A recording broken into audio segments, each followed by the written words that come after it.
Shield. There. Shield. See. All right. Today's video is going to be about the importance of how to motivate a dog into great performances. A lot of professionals spend their whole lives, if they're competing especially, on trying to find the right methods to get high-level performances out of their dogs. Meaning, if the exercises they're working on, they're trying to get the two things out of the dog.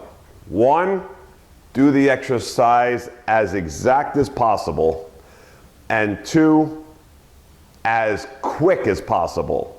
So trying to bring those two things together is not always the easiest thing to do. So there's a few elements involved in this. One, you have to know how to teach an exercise perfectly.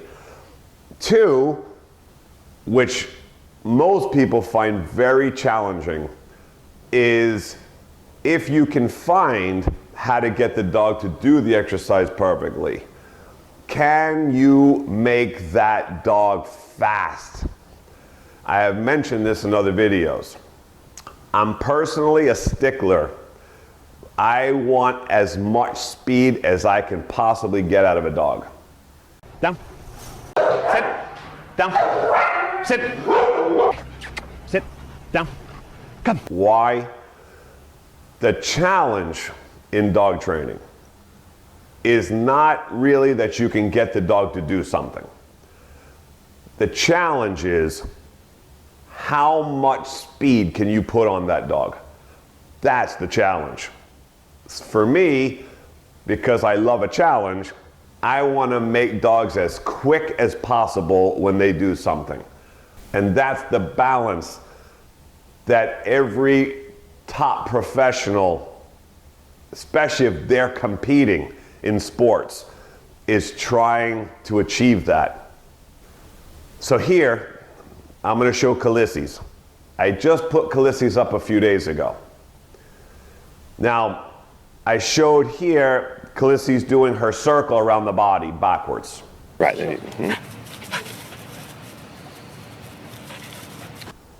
Now, what people don't know, and I didn't say anything in the video about this, it was her first day when we were showing it on the video of learning that exercise.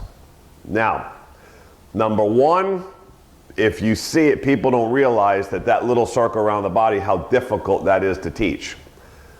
Now, Khaleesi's has practice with going backwards, and she walks backwards and heels backwards. So that set this up for us.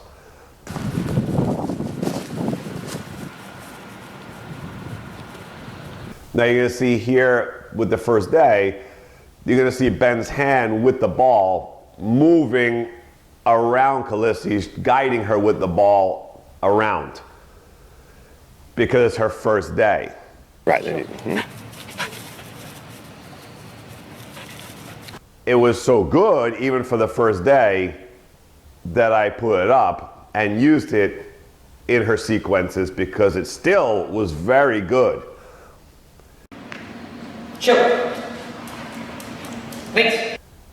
Now, when I saw Khaleesi's this time, it was a week later, but what we did was, I asked Ben, the owner, because since she loves balls, to get a ball with a string so he can play with it and make more motivation.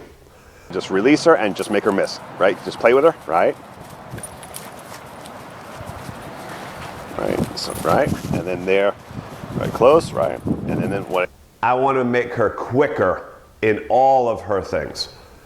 But we're just going to use today the exercise of the circling as an example, because that's what we were working on, as what the motivator looks like in 1 week. And really, I think he had the ball just for a few days and worked with her, so it was really just a few days of switching from a ball with no string to the ball with the string and adding extra motivation.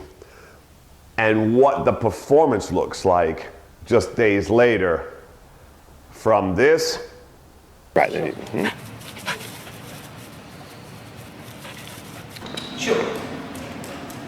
Sure. To now this. Say shield. Right. Again. Shield. There. Shield. Shield. Good shield. Good shield. Shield. There. Shield. Yes. Good girl. Now you would think, now there's two things here.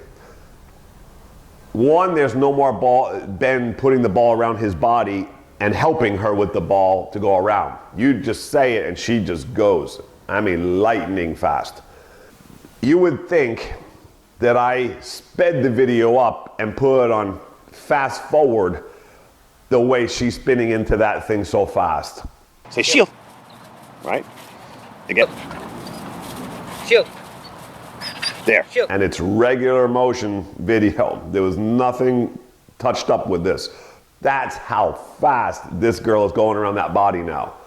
Because of more days of doing the exercise, getting it more fluent.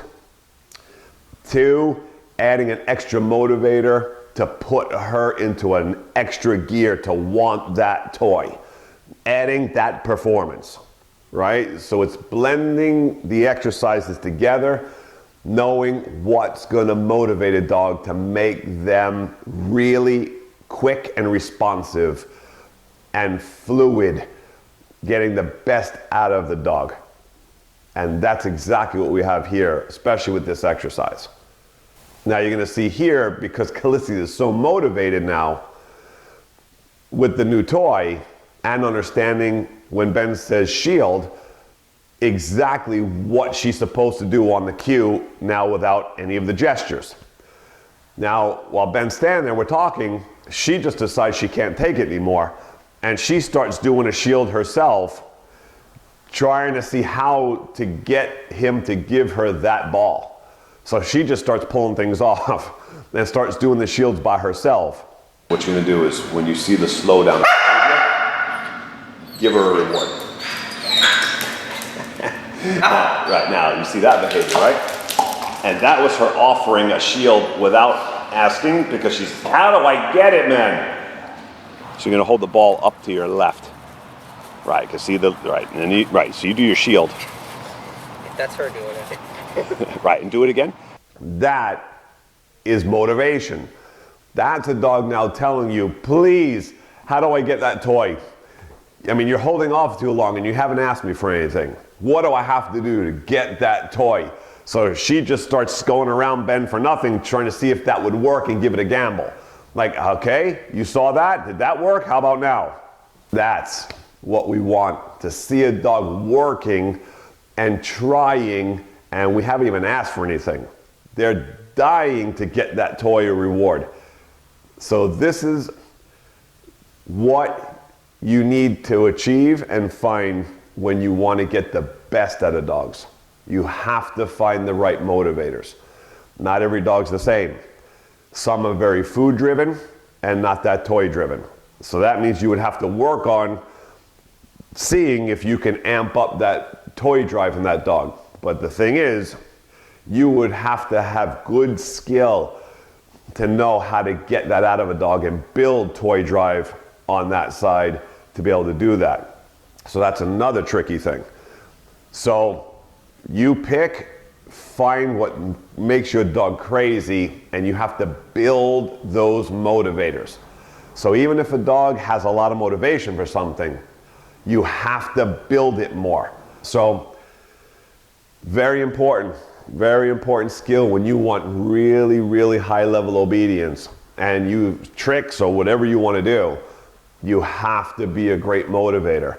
You have to find the perfect balances to make a dog work, make them driven, make them passionate about toys and playing in the game. So anybody who thinks that I am not a positive trainer or I don't do that, they're highly mistaken. I'm a huge positive guy, and I am big time into positive motivators. So Hope you enjoyed. Till next time, Miami Dog Whisperer. All right, Sean.